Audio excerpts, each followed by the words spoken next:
Hi friends, welcome to Tales of Raga.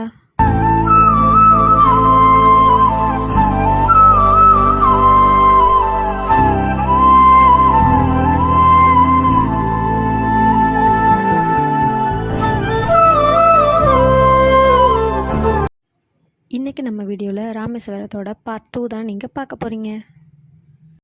அதில் இன்றைக்கி நம்ம பார்க்க போகிறது கோதண்டராமர் கோயில். இந்த வீடியோவில் நீங்கள் பார்க்குற மாதிரி அதை சுற்றி பார்க்கும்போது இப்படி தான் இருந்துச்சு. ரொம்பவே காத்தோட்டமாக இருந்துச்சு. இந்த கோயில் ராமேஸ்வரத்துலேருந்து தனுஷ்கோடி செல்லும் வழியில் 12 கிலோமீட்டர் தூரத்தில் வங்காள விரிகுடா, மன்னர் வளைகுடா இந்த 2 கடல்களுக்கும் நடுவில் தனுஷ்கோடி தீவில் அமைஞ்சிருக்கு. இந்த கோவில் விபீஷ்ணனுக்கு பட்டாபிஷேகம் செஞ்ச இடத்துல ராமருக்காக கட்டப்பட்ட கோவில் இது. அதாவது விபீஷ்ணர் தன்னுடைய சகோதரரான ராவணன்ட்ட நீங்கள் சீதையை கைப்பற்றி வந்தது தவறு அப்படின்னு சொல்கிறாரு. ஆனால் அதை ராவணனோ ஏற்க மறுத்துட்டு தன்னுடைய சகோதரரையே காலால் மிதிக்க போகிறாரு. இதனால் வெறுப்பாகி போன விபீஷ்ணர் ராவணனை விட்டு ராமர்கிட்ட போயிட்டு சரணாகதி அடைகிறாரு. ராமனோ இவரை தன்னுடைய சகோதரரை ஏற்றுக்கொண்டார். தன்னுடைய சகோதரரை ஏற்றுக்கிட்டது மட்டும் இல்லாமல் இலங்கை மன்னராகவும் ஆக்கினார்.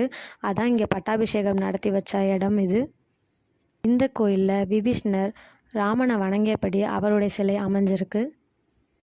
இந்த கோயில் கொஞ்சம் ஸ்டெப்ஸ் வச்சு தான் இருக்குது. அதில் ஏறி போனோன்னே உள்ளே ஃபோட்டோஸ்லாம் நிறையா வச்சுருக்காங்க. அந்த ஃபோட்டோஸ்லாம் இப்போ நான் சொன்ன காட்சிகள்லாம் அங்கே இடம்பெற்றிருக்கு.